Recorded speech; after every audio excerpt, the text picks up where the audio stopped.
இன்றைக்கு நம் தியானிக்க இருக்கிற வசனம் சங்கீதம் 9ஆம் அதிகாரம் 1வது வசனம். கர்த்தாவே, என் முழு இருதயத்தோடு உம்மை துதிப்பேன், உம்முடைய அதிசயங்களை எல்லாம் விவரிப்பேன். தாவீது தேவனை நோக்கி எப்படி துதிக்கிறாராம்? முழு இருதயத்தோடு உம்மை துதிப்பேன், உம் அதிசயங்களை எல்லாம் விவரிப்பேன்.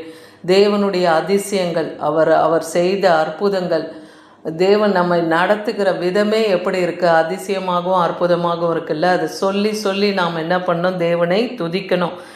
சங்கீதம் 86:12 தாவீது சொல்கிறார், என் தேவனாகிய ஆண்டவரே, உம்மை என் முழு இருதயத்தோடு துதித்து உமது நாமத்தை என்றென்றைக்கும் மகிமைப்படுத்துவேன். கர்த்தருடைய நாமம் உன்னத நாமம், அது பரிசுத்த நாமம் இல்லையா? யெகோவா என்பது அவருடைய நாமமாக இருக்குது. கர்த்தர், சேனைகளின் கர்த்தர் என்பது அவருடைய நாமமாக இருக்குது. அவருடைய நாமங்கள் ஆயிரமாக இருக்கிறது. அந்த நாமத்தை நாம் சொல்லி சொல்லி துதித்து தேவனை என்றென்றைக்கும் மகிமைப்படுத்துகிறவர்களாக இருக்கணும். ஏன்னா ஜாதிகளுக்குள்ளே அவருடைய மகிமையும் சகல ஜனங்களுக்குள்ளே அவருடைய அதிசயங்களையும் விவரித்து சொல்லுங்கள்னே 1 நாளாகமும் 16:24 பார்க்குறோம். கர்த்தருடைய மகிமையும் அவர் அதிசயத்தையும் அவர் செய்த அற்புதங்களையும் ஆதி காலம் முதல் அவர் வாழ்ந்த காலம் வரைக்கும் நீங்கள் வேதாகமத்தில் எடுத்து தியானிக்கும் போது எவ்வளோ அற்புதங்களை செய்திருக்கிறார். இஸ்ரவேல் ஜனங்களுக்கு தன் சொந்த ஜனமாக எடுத்துக்கொண்டு அவங்கள எகிப்தின் சிறையிருப்பிலிருந்து, அடிமைத்தனத்திலிருந்து அவங்கள விடுதலையாக்கி கொண்டு வரும்போது செங்கடலை 2ஆக பிளந்து வெட்டாந்தரையிலே ஆழங்களிலே அவர்களை நடக்க செய்தார்.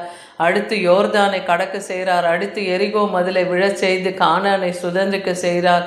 அந்த கானானிலே 7 விதமான ஜாதிகளும் 31 ராஜாக்களையும் சங்கரித்து போட தேவன் அவர்களோடு, யோசுவாவோடு, காலேபோடு அன்னைக்கு இருந்து கர்த்தர் பெரிய காரியங்களை செய்தார். எத்தனையோ அற்புதங்கள். வனாந்தர பாதையிலே இஸ்ரவேல் ஜனங்களை நடத்தும் போது வானத்து மன்னாவாகிய தூதரின் அப்பத்தையும் காடையும் கொண்டு அவர்களுக்கு போஷித்தார். அதே போல் 70 பேரிச்ச மரங்கள், 12 நீரூற்றுகளை அவங்களுக்கு கொடுத்து ஆதரித்தார். அவருடைய பிள்ளைகளை தேவன் நேசித்தார் இல்லையா? அவங்களுக்காக தேவன் அதே போல் கண்மலை பிளந்து நீரூற்றுகளை அவர் உண்டாக்கி அவங்களுடைய தாகத்தை தீர்த்தார். இந்த மாதிரி அநேக காரியங்களை வேதத்தில் பார்க்குறோம். ஆண்டவராகிய இயேசு கிறிஸ்து இந்த பூமியில மனுஷகுமாரனாக அவதரித்து அவரும் எத்தனையோ அற்புதங்கள், பிசாசின் பிடியில் இருக்கவங்களையும், கட்டுகளில் சிக்கொண்டவங்களையும், வியாதி பலவீனத்தில் இருந்தவங்களையும் ஒவ்வொருவரையும் தேவன் விடுதலையாக்கினார்னு பார்க்குறோம். அப்படி தேவன் அநேக அற்புத அதிசயங்களை செய்தது மற்ற மனுஷர்களுக்கு நீங்கள் சொல்லி எல்லா ஜாதி ஜனங்களுக்கும் கர்த்தருடைய அதிசயங்களை விவரித்து சொல்லுங்கள்னு இன்னைக்கு நாம் தியானிக்கிறோம். சங்கீதம் 145:1-3 வசனம் வரைக்கும் பார்க்கும்போது, ராஜாவாகிய என் தேவனே, உம்மை உயர்த்தி உம்முடைய நாமத்தை எப்பொழுதும் என்றென்றைக்கும் ஸ்தோத்தரிப்பேன்னு சங்கீதக்காரன் எழுதியிருக்கிறத பார்க்குறோம். நாள்தோறும் உம்மை ஸ்தோத்தரித்து எப்பொழுதும் என்றென்றைக்கும் உம்முடைய நாமத்தை துதிப்பேன். ஒரு நாளும் தேவன் நமக்கு செய்து வருகிற நன்மைக்காக தேவனை நம்ம துதிக்கணும், ஸ்தோத்தரிக்கணும், அவருக்கு நன்றி அறிதல் உள்ளவர்களாக இருக்கணும் இல்லையா? அதே போல் கர்த்தர் பெரியவரும் மிகவும் புகழப்படத்தக்கவருமா இருக்கிறார். அவர் மகத்துவம் ஆராய்ந்து முடியாத, அவர் ஆராய்ந்து முடியாத காரியங்கள், எண்ணி முடியாத அதிசயங்களை செய்கிற தேவன் இல்லையா? அவர் செயலில் வல்லவர், மகத்துவமுள்ள தேவன். அப்படிப்பட்ட தேவனுடைய நாமத்தை நாம் உயர்த்தணும். அவர் பெரியவர். இந்த உலகத்தில் இருக்கிறவனை காட்டிலும் நம்மோடு கூட இருக்கிற கர்த்தர் பெரியவர். வானம் அவரது சிங்காசனம், பூமி அவரது பாதப்படியாக இருக்கு. சகலத்தையும் சிருஷ்டித்து ஆளுகிற சர்வ வல்லமுள்ள தேவனாக இருக்கிறாரு. சங்கீதம் 111:1 பார்க்குறோம், அல்லேலூயா, செம்மையானவர்களுடைய சங்கத்திலும் சபையிலும் கர்த்தரை முழு இருதயத்தோடு துதிப்பேன்னு தாவீது எழுதியிருக்கிறத பார்க்குறோம்.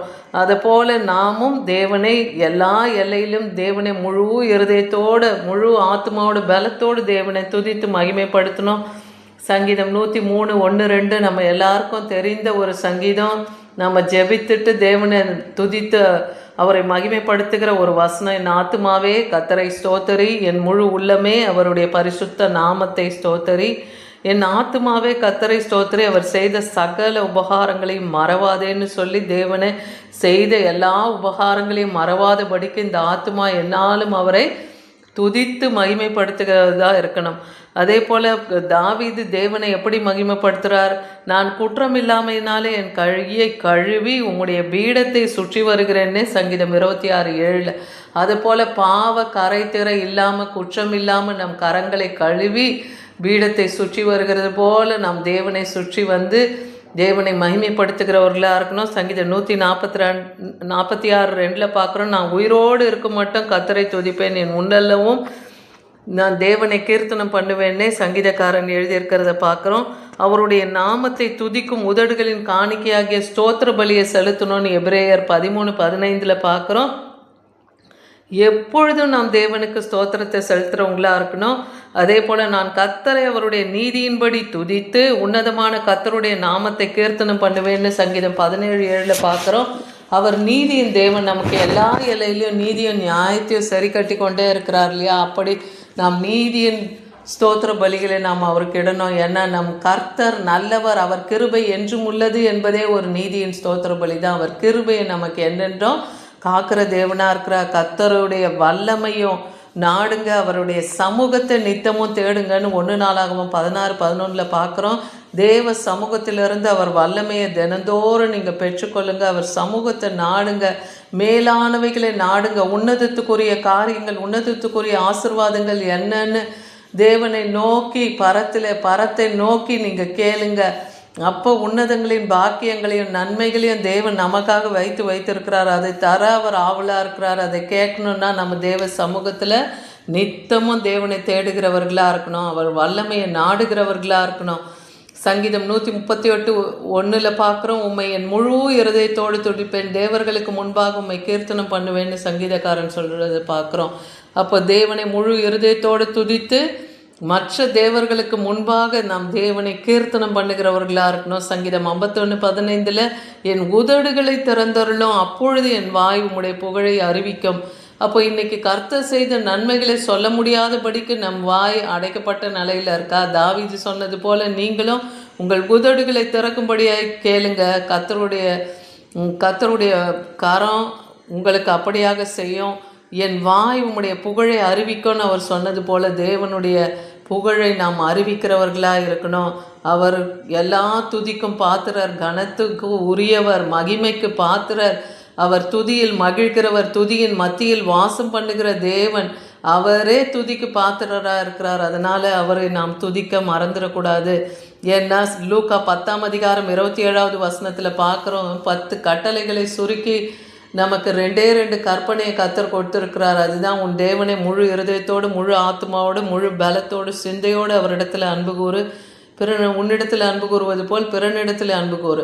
இந்த 2 காரியங்களை நமக்கு கற்றுக் கொடுத்துருக்கிறார் இல்லையா? அந்தபடி நாம் தேவனை தேடணும். அதே போல் மனுஷர்களை இந்த உலகத்தில் எதுக்கு படைத்தார்? இஸ்ரவேல் ஜனங்களை எதுக்கு தன் சொந்த ஜனமாக எடுத்துக்கொண்டார்?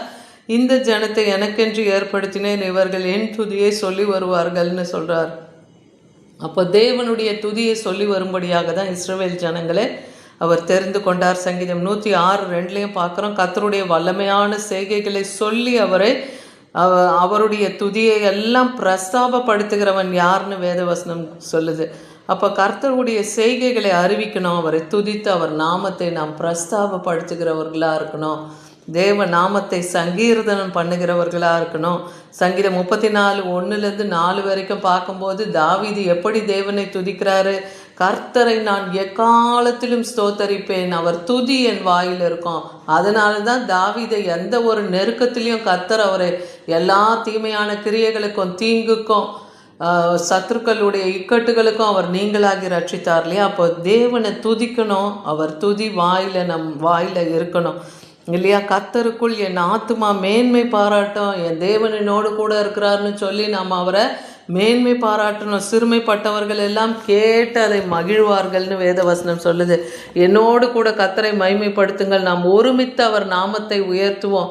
அப்போ ஒருத்தர் தேவனை மகிமைப்படுத்தும் போது கூடி எல்லாரும் சேர்ந்து தேவனை மகிமைப்படுத்தி அவர் நாமத்தை உயர்த்துகிறவர்களாக இருக்கணும். நான் கர்த்தரை தேடினேன், அவர் எனக்கு செவி கொடுத்து என்னுடைய எல்லா பயத்துக்கும் நீங்களாகி விட்டார். இன்னைக்கு அநேக பிரச்சனை, போராட்டம், பாடு, பயம், திகில் நம்மை சூழ்ந்திருக்கா? தேவனை துதிக்கும் போது சத்ரு ஓடி போவான். சாத்தான் அந்த துதிக்கு அவன் பயப்படுவான், அவன் காதுகளையே அடைத்து கொள்ளுவான். அதனால தேவனை நீங்கள் துதிக்கும் போது உங்களுடைய பயங்களை எல்லாம் தேவன் நீக்கி உங்களை விடுதலையாக்க அவர் வல்லமுள்ளவர். தேவரீர் எனக்கு இறங்கி என்னை பகைக்கிறவர்களால் எனக்கு வரும் துன்பத்தை நோக்கிப்பாரோன்னு சங்கீதம் 9:14 தாவீது எழுதியிருக்கிறபடி நீங்களும் உங்கள் பகைக்கிறவர்களுக்காக தேவனை நோக்கி அவரிடத்துல இரக்கத்தை கேளுங்க. அவன் சத்துருக்கள் மூலமாய் வருகிற துன்பத்தை நோக்கி பார்க்கும்படியாக தேவனிடத்தில் உங்கள் விண்ணப்பத்தை வைங்க. தேவனை துதித்து நீங்கள் பாடி மகிமைப்படுத்தும் போது கர்த்தர் உங்கள் விண்ணப்பங்களை கேட்பார், உங்களுக்கு பதில் தருவார். உங்களையும் பகைஞர்களுடைய கைக்கு நீங்களாகி தேவன் ரட்சிப்பார். அதனால் கர்த்தரை துதிங்க, முழு இருதயத்தோடு துதித்து அவருடைய நாமத்தையும் அவருடைய அதிசயங்களையும் எல்லாருக்கும் சொல்லி விவரித்து அவரை மகிமைப்படுத்துங்கள். ஆமேன்.